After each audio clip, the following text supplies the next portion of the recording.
42장 13절 14절 2절 말씀입니다. 에스겔 42장 13절 14절 찾으셨으면 우리 함께 말씀을 같이 봉독하도록 하겠습니다.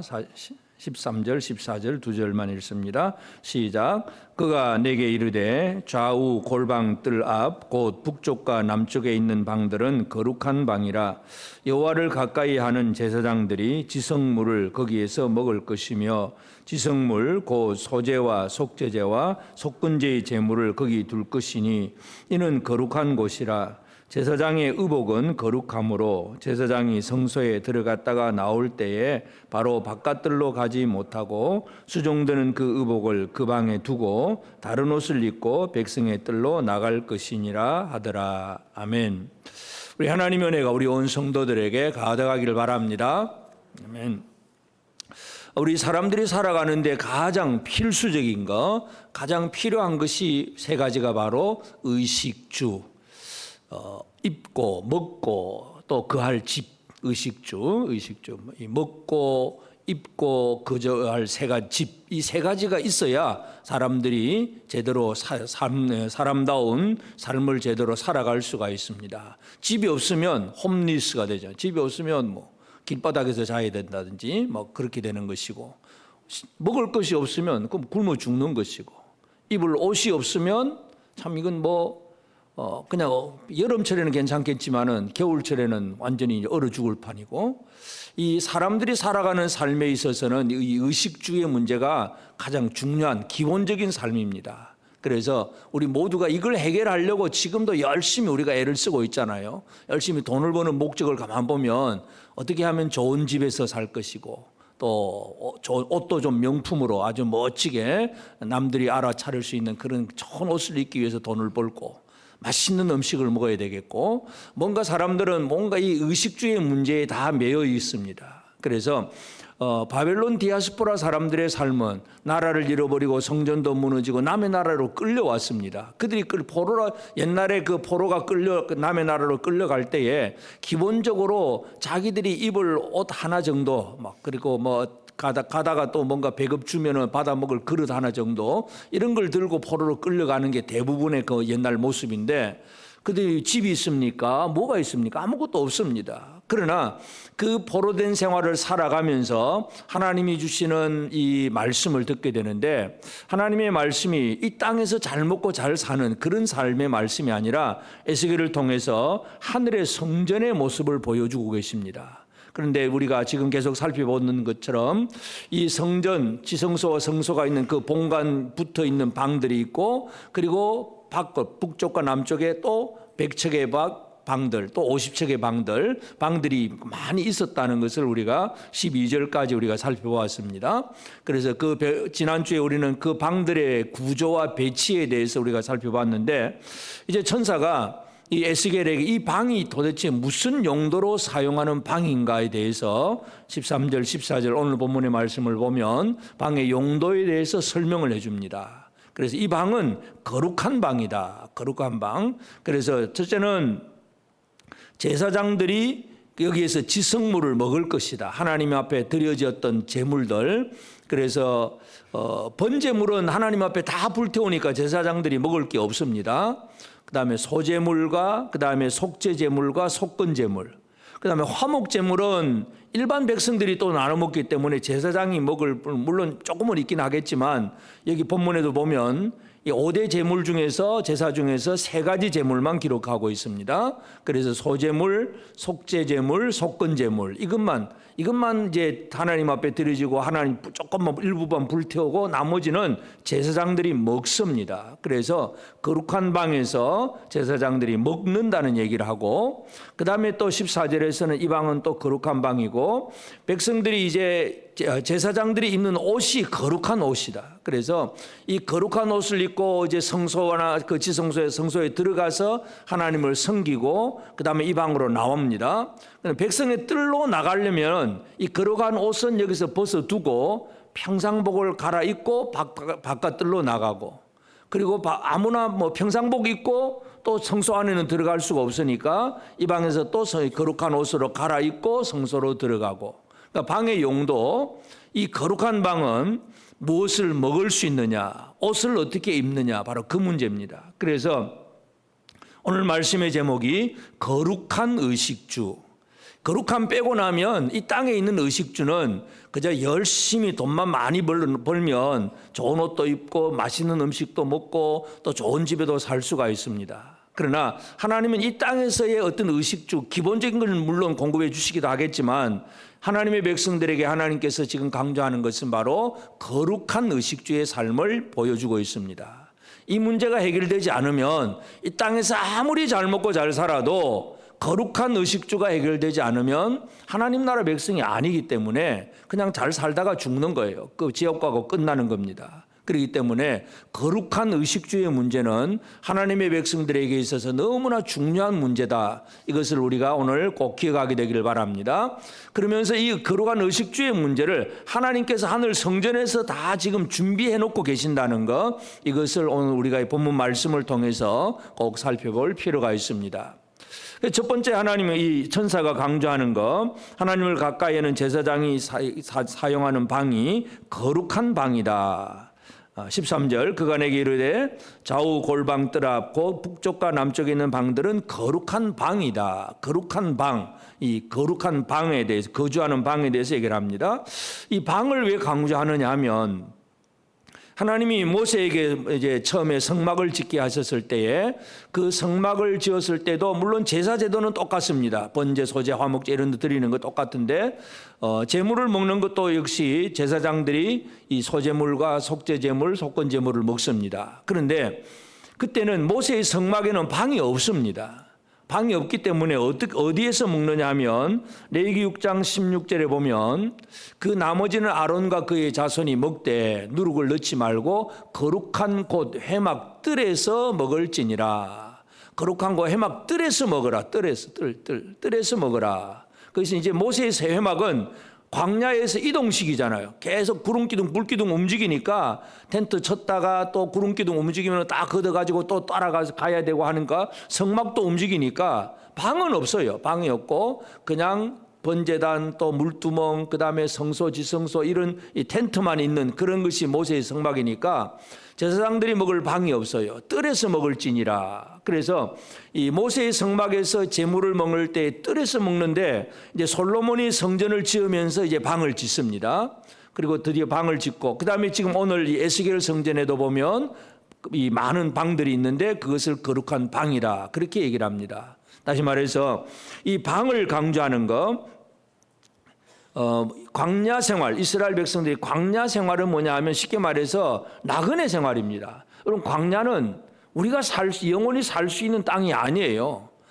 매일 움직여야 됩니다. 매일 움직이고, 물론 하나님이 계속 또 며칠 머무르게 하면 머무르게 하지만 그저 움직이며 가자 그러면 가야 되고 그냥 다 보따리 싸야 되고. 요즘 사람들은 캠핑을 참 좋아하는 것 같더라고요. 좀 살만하니까 더 그런 기도 한데, 여러분 캠핑하면 어떻게 합니까?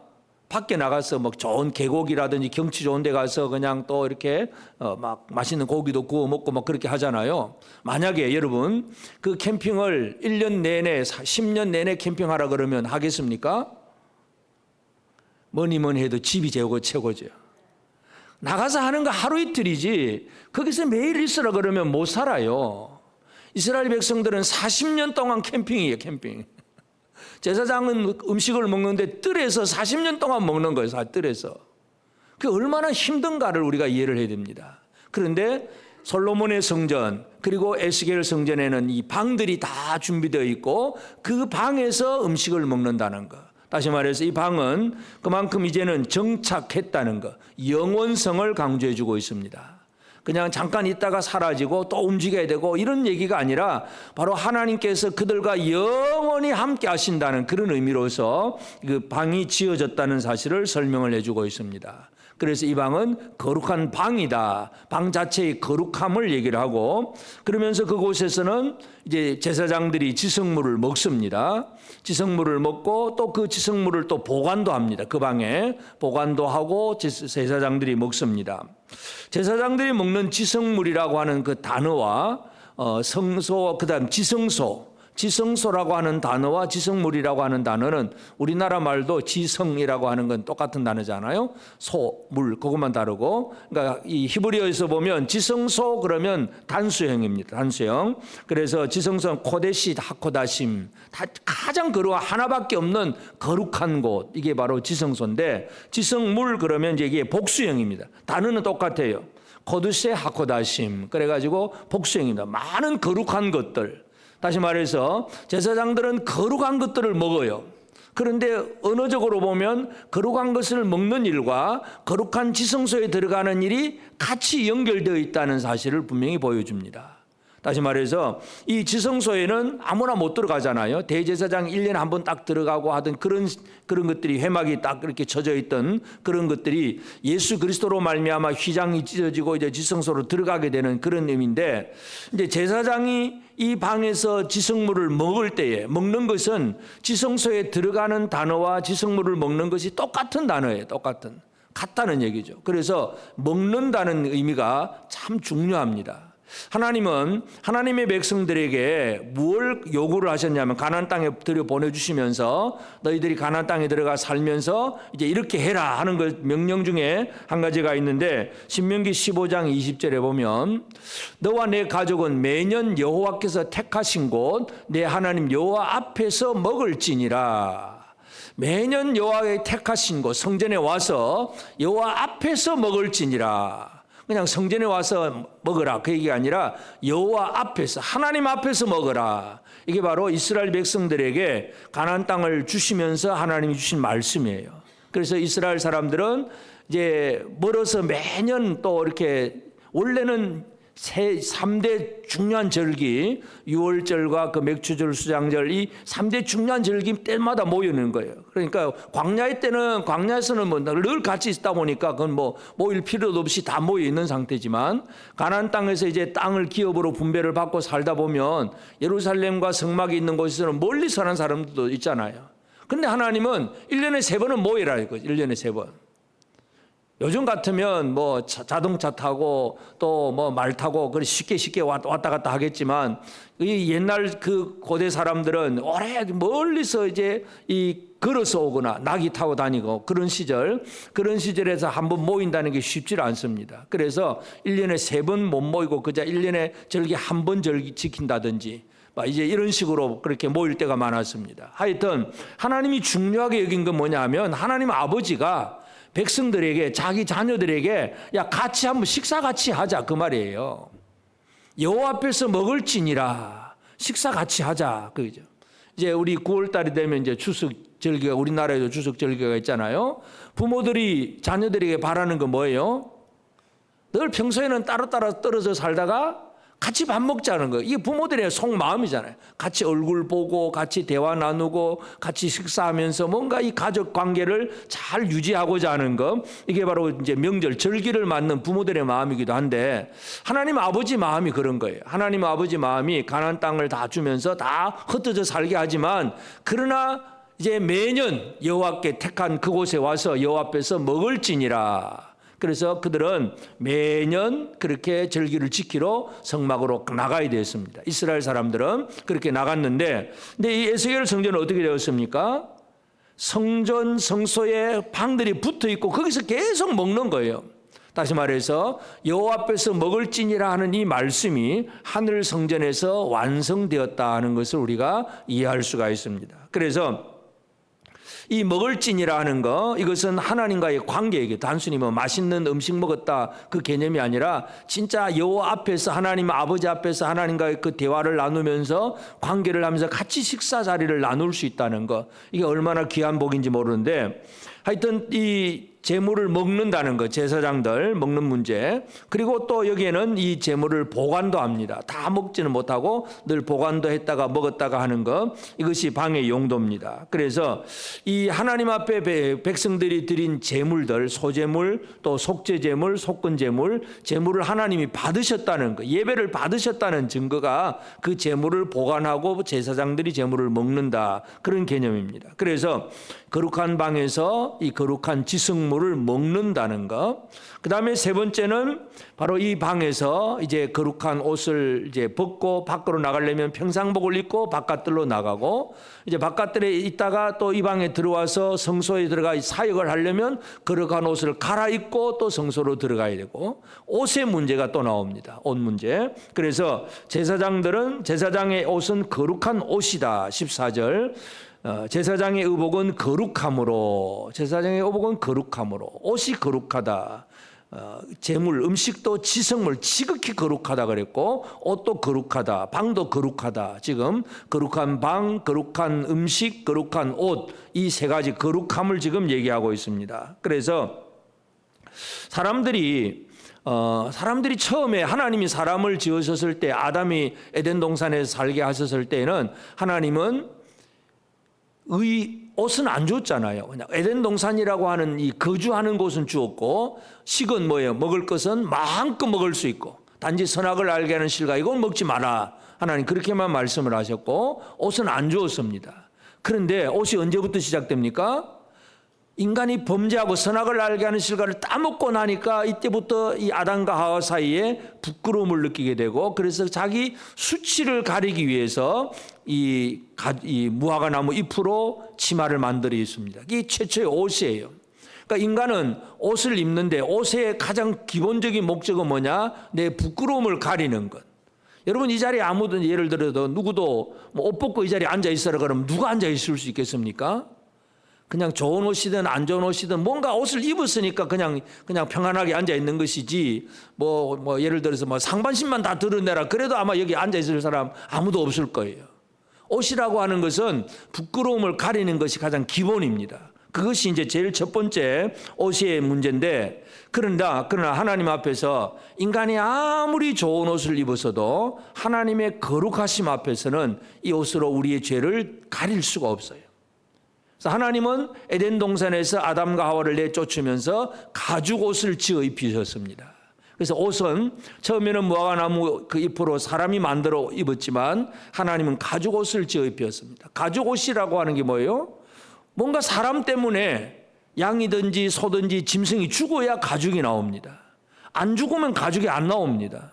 죽어야 가죽이 나온, 그것을 대신, 누구의 죽음을 대신 죽는 죽음을 통해서 얻은 이 가죽 옷을 입고 살 때에 부끄러움을 좀 가릴 수 있고 하나님 앞에 예배하러 나아갈 수도 있다는 거, 이게 성경의 기록인데, 하여튼 이 하나님 앞에서 우리 사람들이 입어야 될 옷이 거룩한 옷입니다. 사도 바울은 이것을 어떤 옷을 입으라고 하느냐 하면, 로마서 13장 12절에 보면 밤이 깊고 낮이 가까웠으니 그러므로 우리가 어둠의 일을 벗고 빛의 갑옷을 입자. 어둠의 일을 벗고 빛의 갑옷을 입자.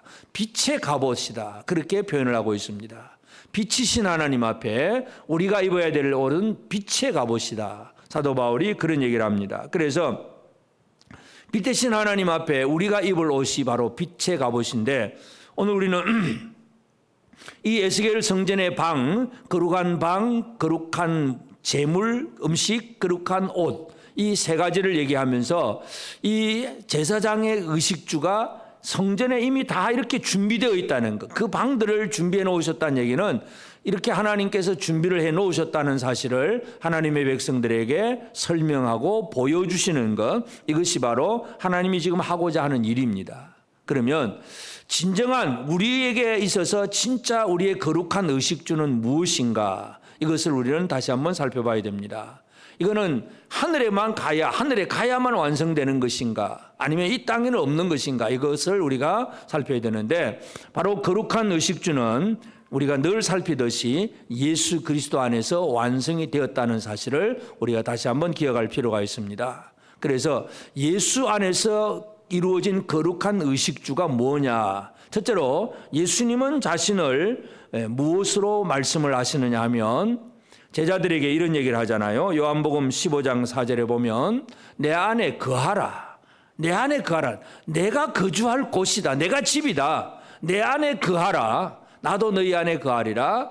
가지가 포도나무에 붙어 있지 아니하면 스스로 열매를 맺을 수 없음 같이 너희도 내 안에 있지 아니하면 그러하리라. 예수님은 우리의 주소입니다. 우리의 거주지가 되셨습니다. 그런데 사람들은 이 땅에서 열심히 자기의 주거지를 잘 만들어 보려고 애를 쓰잖아요. 물론 이 땅에서 육신을 입고 사는 사람이 집의 문제가 해결돼야 되는 것은 당연한 일입니다. 그래서 하여튼 뭐 처음에는 돈이 없으면 뭐 월세방에 살다가 그다음 전세로 살다가 또 집 한 채 마련하고 그다음에 또 그 집을 좀 더 불려가지고 좀 더 넓은 평수로 가고 좀 더 이제 지나치면 이제 뭐 집은 사는 집은 따로 있고 별장도 하나 따로 만들고 아니면 부동산 투자해가지고 또 뭐 이 수익이 나오는 그걸 또 만들고 사람들은 계속 그렇게 뭔가를 만들어내는데 이제 거주보다 더 많은 수익을 위해서 사는 그런 것들 이런 것들이 많습니다. 그러나 이 땅에 아무리 집이 많아도 영적인 거주지 예수 그리스도 밖에 있으면 이 땅에 아무리 많은 집이 있어도 그 의미는 아무 의미가 없습니다. 우리가 육신이 사는 것은 집이 넓거나 뭐 좁거나 가나 그저 좀 편리한 어떤 삶의 기준 그 정도는 필요하겠지만 하여튼 중요한 것은 우리의 삶에는 진짜 중요한 것은 우리 영적인 이 거주지, 이 주택의 문제, 이 주택의 문제는 예수 그리스도가 우리의 집이라고 하는 사실, 이것을 다시 한번 기억해야 됩니다. 세상의 종교들도 이런 얘기를 많이 해요. 예를 들어서 불교도 뭐 잘하면 이 땅에서 착한 일 많이 하고 뭐 하면 결국 어디 간다 그럽니까? 극락 간다 그러냐, 극락. 근데 그 극락이 가보지도 않아요. 뭔지도 몰라. 하여튼 뭔가 진짜 좋은 것 같아. 이제 사람들에게 그런 극락 그림을 그려줍니다. 이슬람도 마찬가지예요. 이슬람도 이제 예를 들어서 막 자살 폭탄하고 그렇게 하잖아요. 그러면서 이제 네가 알라를 위해서 순교를 하면 알라를 위해 순교하면 저 천국에 가가지고 천국 가면은 이 아름다운 처녀 72명 이런 2명 72명의 처녀들의 수종을 받게 될 거야. 이슬람은 그렇게 얘기를 합니다. 그러니까 이 젊은 청년들이 야 내가 죽어가지고 천국 가면 알라를 위해서 죽어가 천국 가면 이 아름다운 처녀 72명이 나를 수종든단다. 너무너무 좋은 것 같아. 여러분 천국 가면 그렇게 될 것 같습니까? 어떻습니까? 여자분들은 잘 모르겠고 남자들은 어떻습니까? 그렇게 하기를 바랍니까? 참 이 사람들이 그리고 있는 거예요. 내가 이렇게 되었으면 좋겠다고 인간의 욕망을 그냥 천국으로 그림을 만들어 가지고 이슬람이 그렇게 막 설명을 하고 그러면서 유혹을 하는 거예요. 네가 알라를 위해서 희생해 죽어 그러면 너는 이렇게 될 거야. 막 그렇게 그림을 그리는 거예요.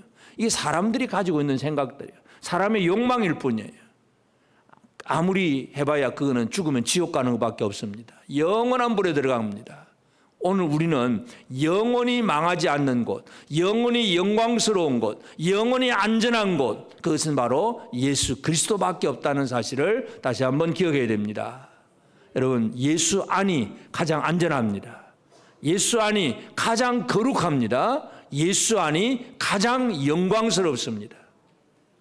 뭔가 열심히 노력하고 알라를 위해서 죽고 이래가지고 멋있고 잘 재미있게 잘 산다 그런 얘기는 사람들이 자기 욕망을 그냥 만들어내어서 지어낸 이야기일 뿐이지 진정한 실체가 아니라는 사실을 우리는 다시 한번 기억해야 됩니다. 그래서 예수님은 제자들에게 너희가 내 안에 거하라. 내가 너희가 거주할 집이다.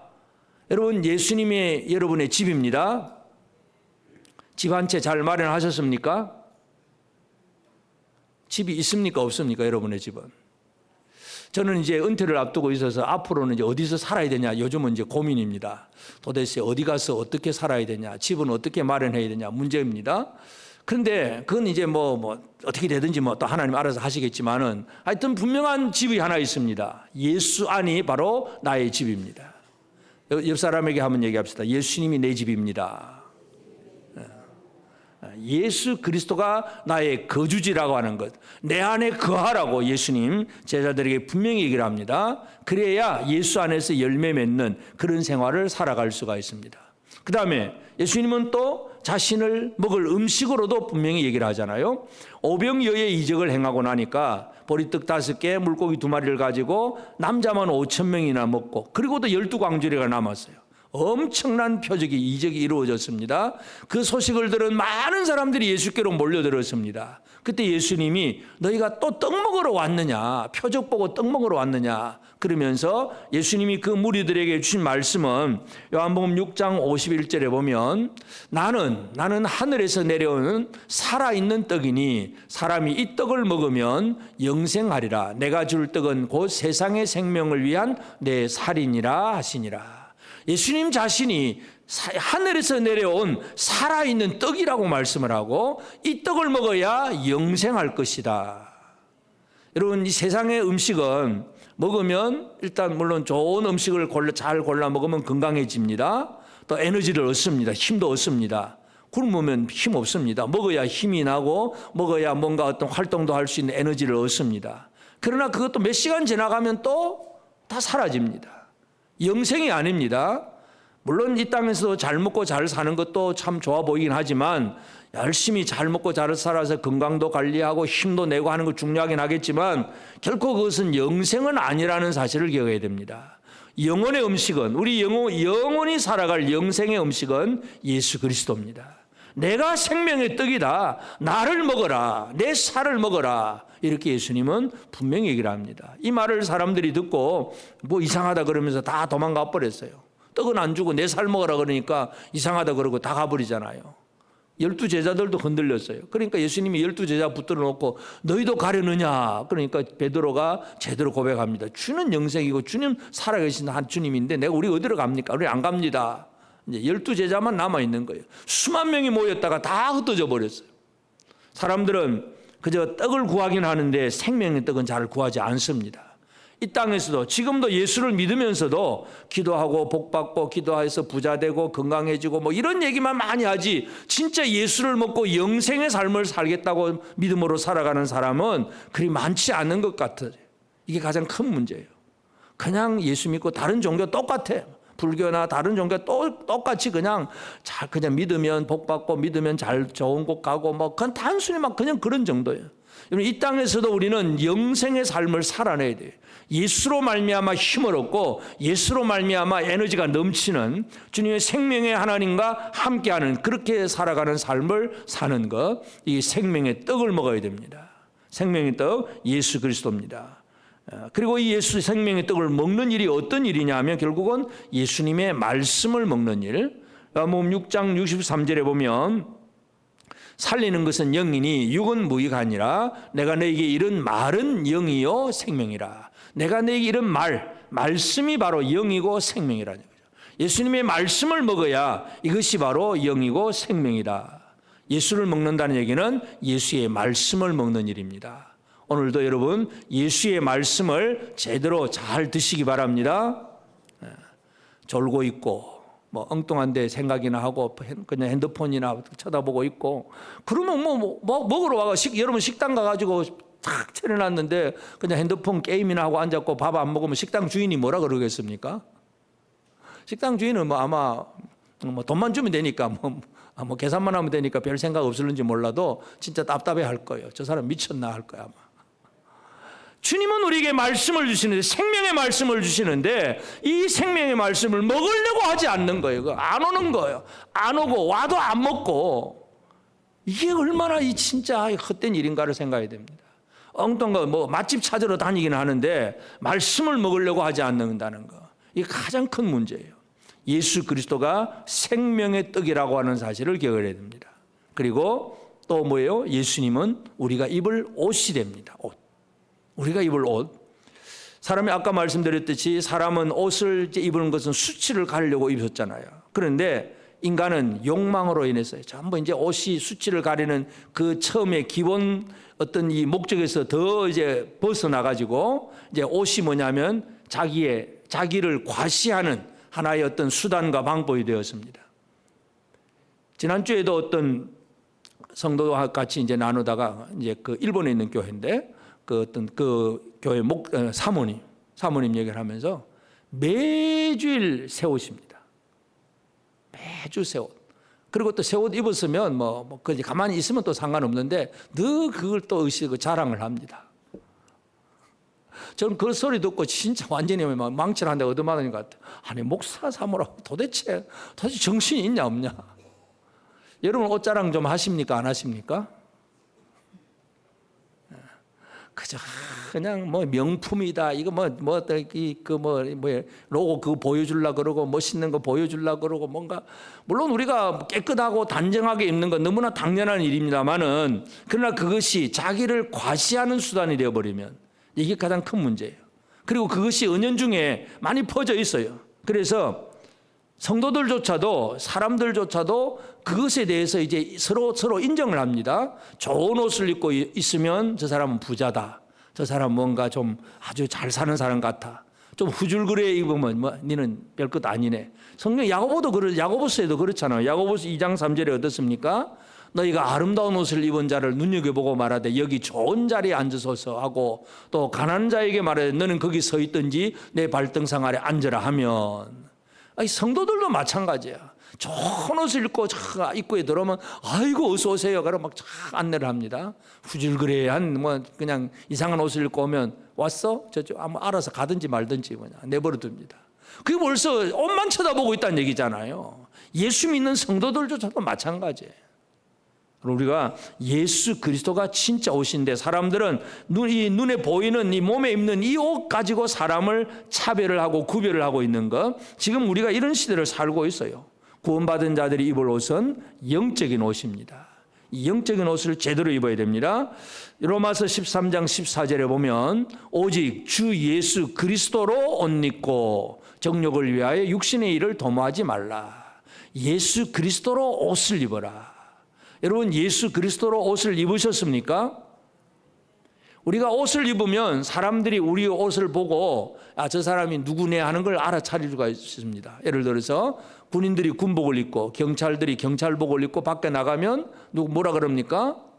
사람은 몰라. 근데 저기 군인이 있다, 저기 경찰이 있다, 다 알아차리잖아요. 학생들이 교복을 입고 나가면 저 어느 학교 학생이네. 이 옷이라고 하는 건 자기 신분을 드러내는 거예요. 우리 성도들의 입을 옷은 그리스도의 옷입니다. 여러분 주변에 있는 사람들이 여러분을 예수 믿는 자로 알아차리고 있습니까? 네가 교회 가냐? 어느 날 그런 소리 듣습니까? 너도 교회 가냐? 네 교회 가는 줄 몰랐다. 그렇게 말 듣습니까? 야 진짜 네처럼 믿어야 될 텐데 나 참 못 믿어서 참 미안하다. 그런 소리 듣습니까? 우리가 예수 그리스도로 옷을 입는다는 것, 예수를 보여주는 것, 예수 안에서 살고 예수를 드러내면 이게 바로 하나님 앞에서도 인정받는 생활이에요. 예수로 옷 입는다는 게 얼마나 중요한지 몰라요. 그럼 예수로 옷 입는다는 것은 어떤 예수로 옷을 입느냐 하면 갈라디아서 3장 27절에 보면 누구든지 그리스도와 합하기 위하여 세례를 받은 자는 그리스도로 옷 입었느니라. 예수 이름으로 세례를 받는 것이 바로 예수로 옷 입은 사람이에요. 근데 교회에서 세례는 받았는데 삶을 보면 세례 받은 자답게 살지 못하면 옷을 입은 건지 안 입은 건지 잘 모르겠어요. 공적으로 분명한 사실은 예수로 말미암아 나는 예수 믿기로 작정했습니다 하면 예수 그리스도로 옷 입은 사람이에요. 우리가 지금 한국 사회 속에서는 세례 받았냐 안 받았냐가 그렇게 큰 화두로 닿지 않습니다만은 예를 들어서 힌두교 같은데 인도나 이런 힌두교 같은 지역에서 보면 그 안에서 예수 믿기가 참 쉽지 않습니다. 그런데 그 마을에서 예수를 믿는 것이 참 힘들지만 적어도 예를 들어서 교회 다닌다 그때까지는 봐줍니다.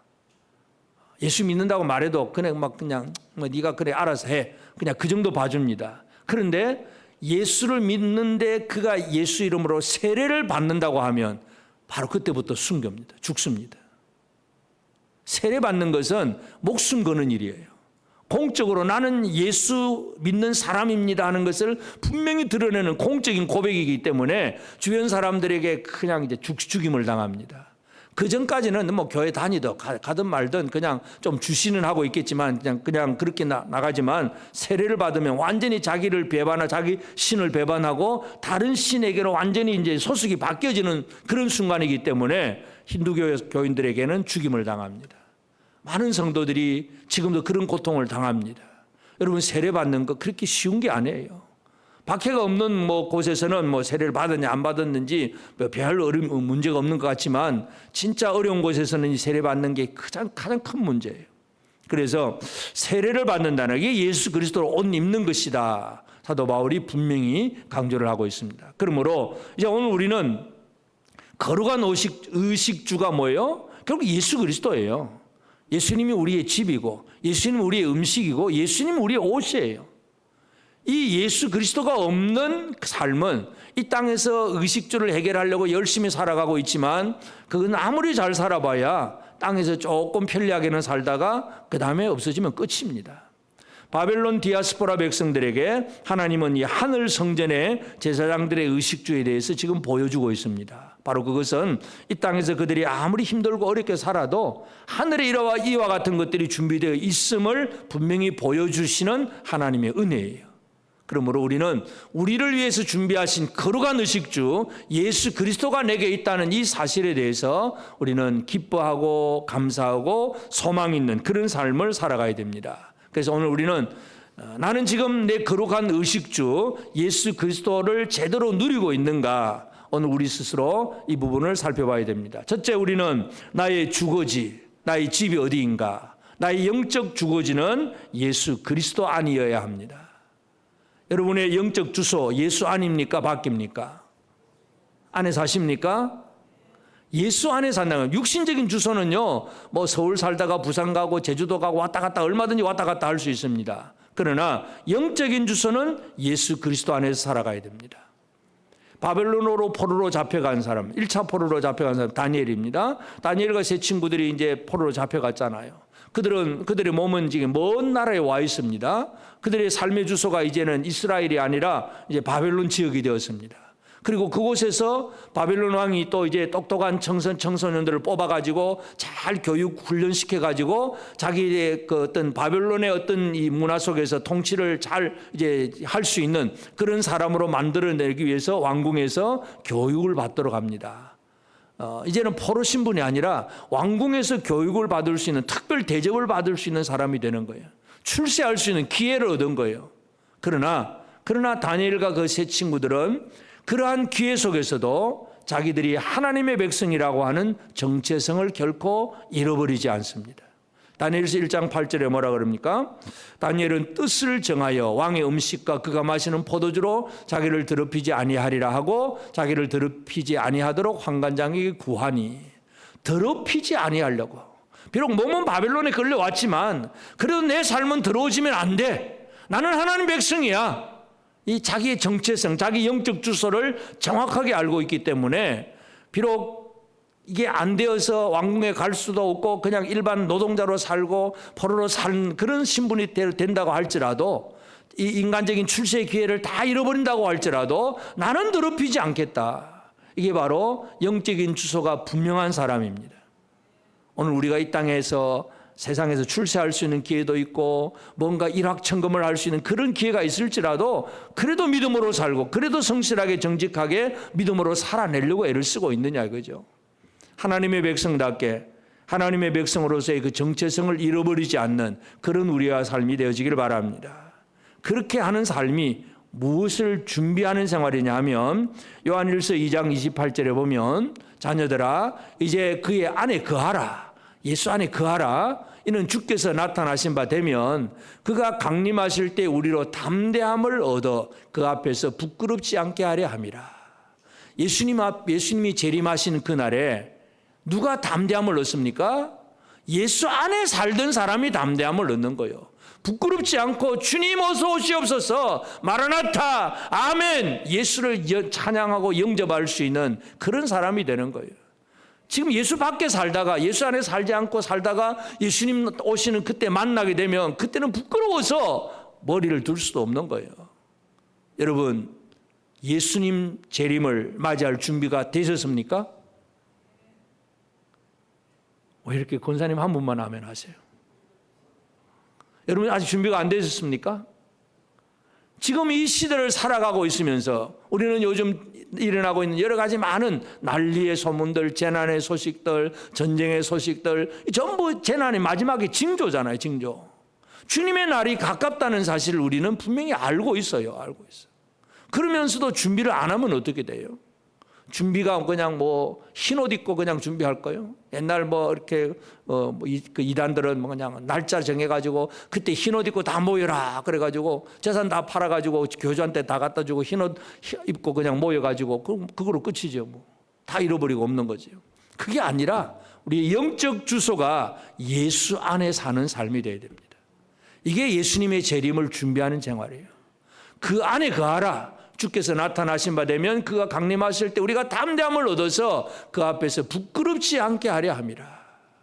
예수 안에 사는 사람이 주님의 재림이 날에 부끄럽지 않는 삶을 살아갈 수가 있습니다. 옆 사람에게 한번 얘기합시다. 예수 안에 삽시다. 우리 영적 주소 예수 안에 살아야 됩니다. 두 번째, 음식, 생명의 떡을 먹는 일. 우리는 예수님이 제자들에게 이제 그 사역을 하게 할 때에 이런 말씀을 주셨어요. 마태복음 6장 31절 32절에 보면 그러므로 염려하여 이르기를 무엇을 먹을까, 무엇을 마실까, 무엇을 입을까 하지 마라. 이는 다 이방인들이 구하는 것이라. 너희 하늘 아버지께서 이 모든 것이 너에게 있어야 할 줄 아시느니라. 무엇을 먹고 마시고 입는 거 이거 가지고 염려하지 마라. 하나님이 공급해 주신다. 하나님. 이방인들이 구하는 그릇처럼 그렇게 열심히 기도하지 말고 하나님의 공급하심을 믿고 열심히 일하라. 이게 바로 예수님이 제자들을 파송하시면서 보내면서 주시는 말씀이에요. 그래서 우리가 생명의 떡을 먹는 문제에 있어서 먼저 기억해야 될 것은 뭐냐 하면 이 땅의 것 때문에 염려하는 생활을 살아서는 안 된다는 것. 어째 뭐 먹고 살지, 어떻게 살지, 어디서 살지 염려 놓으시기를 바랍니다. 하나님은 들의 꽃도 입히시는 하나님입니다. 공중의 새도 먹이시는 하나님이십니다. 하나님의 백성들을 먹이고 입히시는 하나님이십니다. 염려 놓으시기를 바랍니다. 옆 사람에게 우리 염려 놓고 삽시다. 우리가 가지고 있는 염려가 전부 뭘 먹을까, 뭐 어떻게 살까 늘 이거잖아. 이거 염려 놓고 사시기 바랍니다. 그러나 염려를 놓았다고 해서 그럼 아무것도 안 하느냐? 그건 아니에요. 아무것도 안 하는 것이 아니라 내가 해야 될 일에 대해서는 최선을 다하고 열심을 내는 일, 이것은 또 필요합니다. 잠언 22장 29절에 보면 네가 자기 일에 능숙한 사람을 보았느냐? 이러한 사람은 왕 앞에 설 것이요 천한 자 앞에 서지 아니하리라. 왕 앞에 설 수 있는 사람은 어떤 사람이라고요? 자기 일에 능숙한 사람, 진짜 자기 일의 전문가. 뭘 하든 어떤 기술을 하든 어떤 방면의 어떤 전문가가 되든 간에 능숙한 사람이 되면 왕 앞에 설 것이다. 나태하고 게으른 자는 하나님의 백성으로서의 삶의 특징이 아닙니다. 우리 이 땅에서 열심히 삽니다. 그러나 염려하지 않고 열심히 살아가는 것. 이것이 오늘 우리에게 중요합니다. 그래서 그러면서 우리는 말씀을 먹는 이 생명의 떡을 먹는 그런 삶을 살아내는 우리가 되어지길 바랍니다. 그래서 우리가 이 땅에서 뭘 하느냐 늘 걱정하고 염려하는 그런 삶이 되지 아니하고 주의 말씀을 먹으면서 내가 가진 최선을 다해서 열심을 내어서 사명을 감당하는 그런 우리가 되어지고, 그리고 마지막으로 우리 뭡니까? 어떤 옷을 입어야 되느냐. 여러분 집에 옷 많지요? 저도 이제 보면서 가만 보면 이 옷 좀 버려야 되겠다 생각을 많이 해요. 이제 앞으로 양복을 입으면 내가 뭐 몇 번이나 입겠나 싶기도 하고 이제 옷 좀 버려야 되겠다 싶은데 예수 믿는 성도들에게 입을 옷은 단 2벌만 있으면 됩니다. 단벌 신사는 아니니까 걱정하지 마시고 2벌 옷을 입어야 됩니다. 첫 번째, 무슨 옷을 입어야 되느냐? 우리가 입을 예수 그리스도 입는 옷은 요한계시록 19장 7절 8절에 보면 우리가 즐거워하고 크게 기뻐하며 그에게 영광을 돌리세 어린 양의 혼인기약이 이르렀고 그의 아내가 자신을 준비하였으므로 그에게 빛나고 깨끗한 세마포 옷을 입도록 허락하셨으니 이 세마포 옷은 성도들의 옳은 행실이로다. 성도들의 옳은 행실, 세마포, 빛나고 깨끗한 세마포, 어린 양의 신부 예수 그리스도와 함께하기 위해서는 예수 그리스도의 그 혼인잔치에 들어가는 그 준비된 옷은 이 성도들의 옳은 행실, 나는 예수 믿어 하고 내 마음대로 살아가는 생활이 아니라 행실 자체가 말씀대로 살아가는 삶이에요. 그게 바로 그리스도로 옷 입은 사람이에요. 첫 번째 옷, 성도들의 옳은 행실이라고 하는 세마포 옷을 잘 입고 계십니까? 이 옷을 못 입으면 진짜 하나님 앞에 부끄러운 인생이 되는 거예요. 옷 좀 잘 입으시기를 바랍니다. 명품 옷, 세상에서 아주 진짜 명품, 하늘 명품이 뭐냐? 이 세마포 옷입니다. 하나님도 인정해 주시는 옷, 성도들의 옳은 행실이라고 하는 이 옷을 꼭 입으시기를 바랍니다. 그 다음에 또 한 가지 우리가 입어야 될 옷이 있습니다. 에베소서 6장 11절 12절에 마귀의 관계를 능히 대적하기 위하여 하나님의 전신 갑주를 입어라. 우리의 씨름은 혈과 육을 상대하는 것이 아니요 통치자들과 권세들과 이 어둠의 세상 주관자들과 하늘에 있는 악의 영들을 상대함이라. 하나님의 전신 갑주를 입어라. 이 악의 영들, 마귀와 대적하기 위해 싸우기 위해서는 갑옷을 입어야 됩니다. 하나님 앞에 나아가서 예수 그리스도 앞에 나아가기 위해서는 세마포를 입어야 되는데 마귀와 싸우기 위해서는 갑옷을 입어야 됩니다. 두 가지 옷이 필요합니다. 이게 예수 그리스도로 옷 입는 사람입니다. 여러분, 우리는 예수 그리스도로 옷 입은 성도들이 되어지길 바랍니다. 하나님의 전신갑주로 무장을 하면요, 진리의 허리띠를 띠고 평안의 복음의 신발을 신고 뭐 이런 이 진짜 무장을 제대로 했으면 능히 마귀를 이길 수가 있는 거예요. 이 무장이 잘못되니까 마귀에게서 오는 이 불화살을 그냥 맞아서 쓰러지고 넘어지고 깨지고 그렇게 됩니다. 옷 두 벌 잘 입으시기를 바랍니다. 옆 사람에게 우리 옷 두 벌 잘 입읍시다. 두 벌이 무슨 옷이라고요? 첫째, 하나님 앞에 나아가기는 세마포, 성도대로 옳은 행실. 마귀와 싸우기 위해서는 하나님의 전신갑주. 이걸 잘 입고 살아가야 됩니다. 그것이 거룩한 의식주가 갖추어진 삶이에요. 하나님은 이 바벨론 디아스포라 백성들에게 그들이 포로로 잡혀서 고생하고 힘들게 살고 있지만 그들은 나라도 없고 자기 기업도 없고 땅도 없고 아무것도 없지만 겨우겨우 뭐 어떻게 먹고 살았는지 뭐 배급을 받았는지 그건 우리가 잘 모르지만 하여튼 이 땅에서 그냥 힘들게 산 건 당연한 거예요. 그렇지만 하나님은 에스겔의 환상을 통해서 하늘의 성전을 보여주시고 성전의 방들을 보여주시고 그 방들이 바로 거룩한 방이다. 그곳에서 거룩한 음식을 먹고 거룩한 옷을 입는 곳이다. 이것을 분명히 보여주셨습니다. 오늘 우리에게 주어진 이 거룩한 의식주 예수 그리스도 안에서 완성되었음을 믿으시고 예수 안에서 이루어진 거룩한 의식주를 잘 누리는 복된 우리 모든 성도들 꼭 되어지기를 주의 이름으로 축복합니다.